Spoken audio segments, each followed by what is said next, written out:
Tudo bem, meus amigos? Walter Ribeiro, do canal Estado de Direito.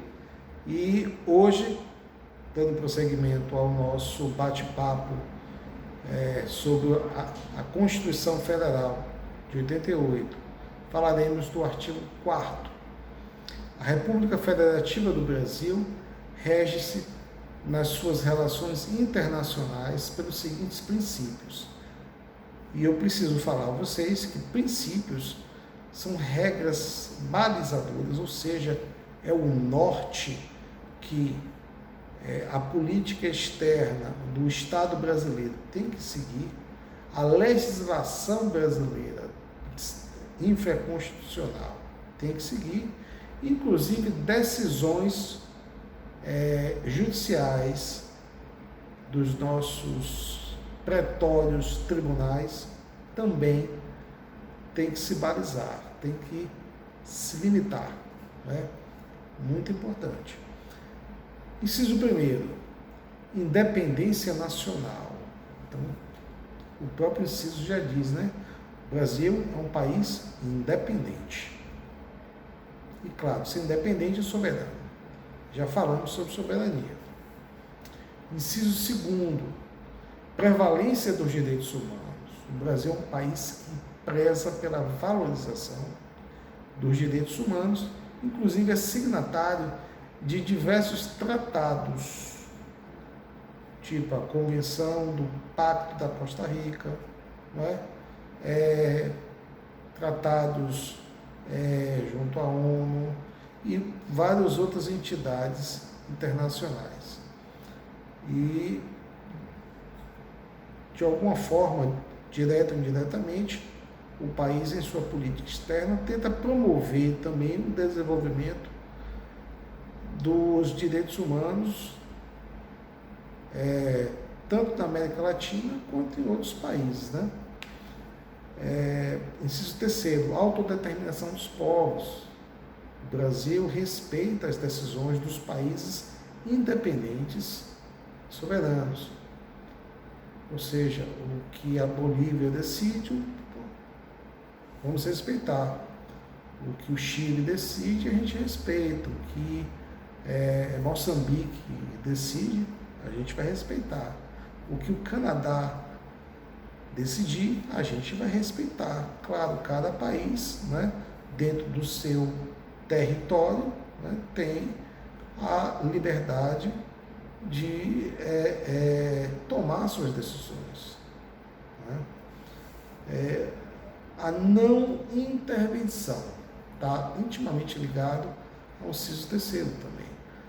A não intervenção é o Brasil não intervir politicamente no país A, B ou C, economicamente no país A, B ou C, militarmente no país A, B ou C.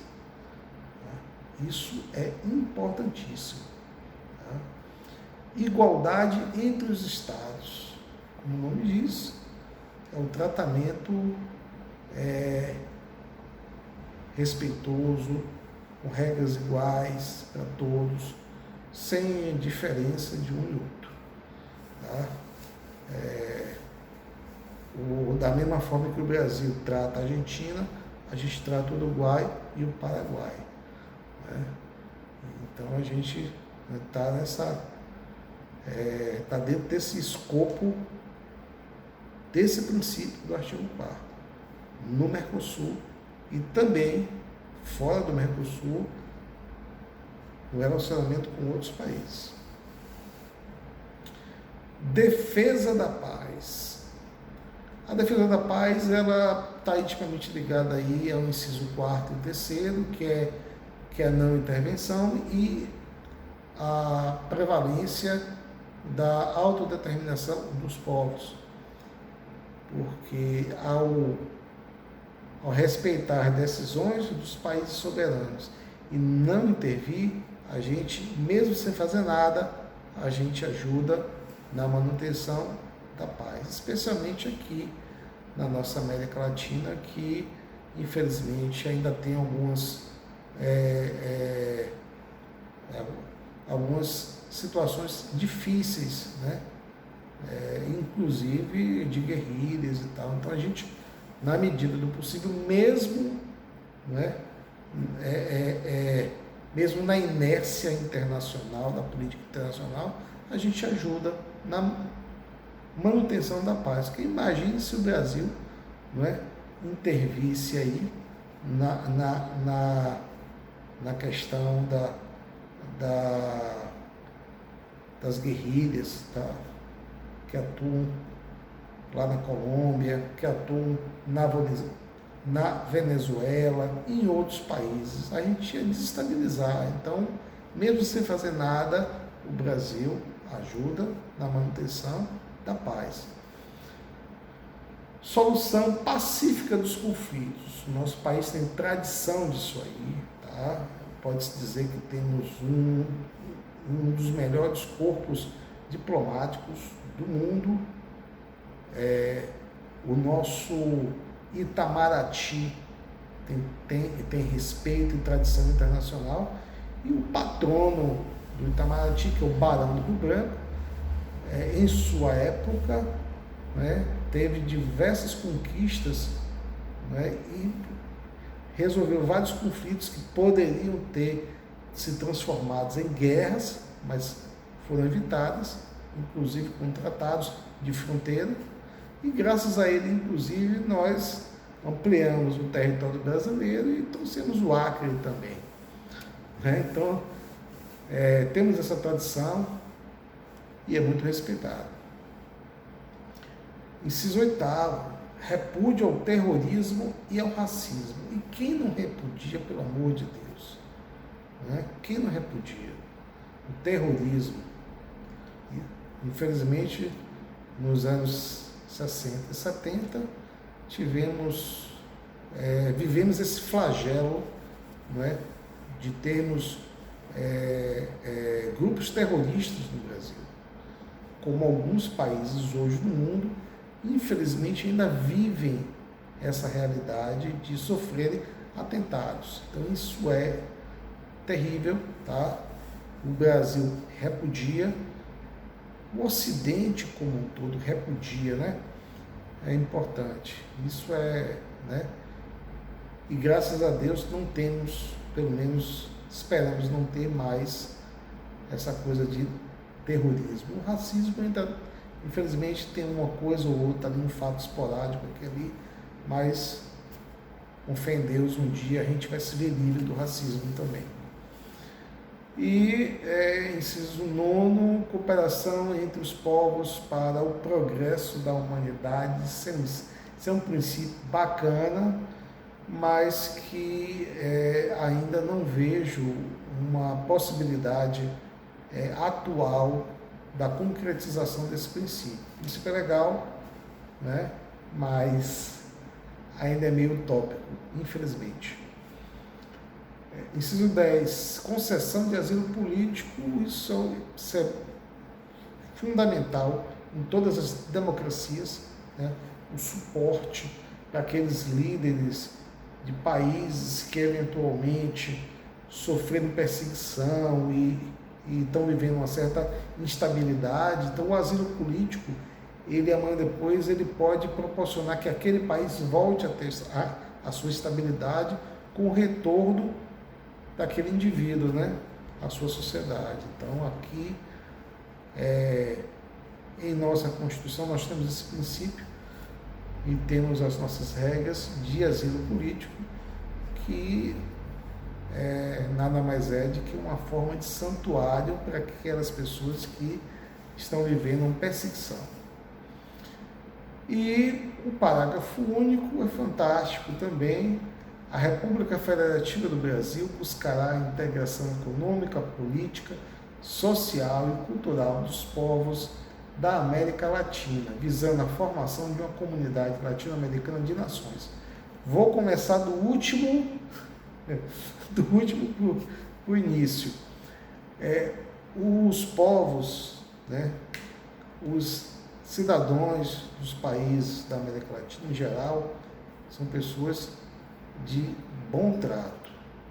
Particularmente, eu já passei e conheci alguns países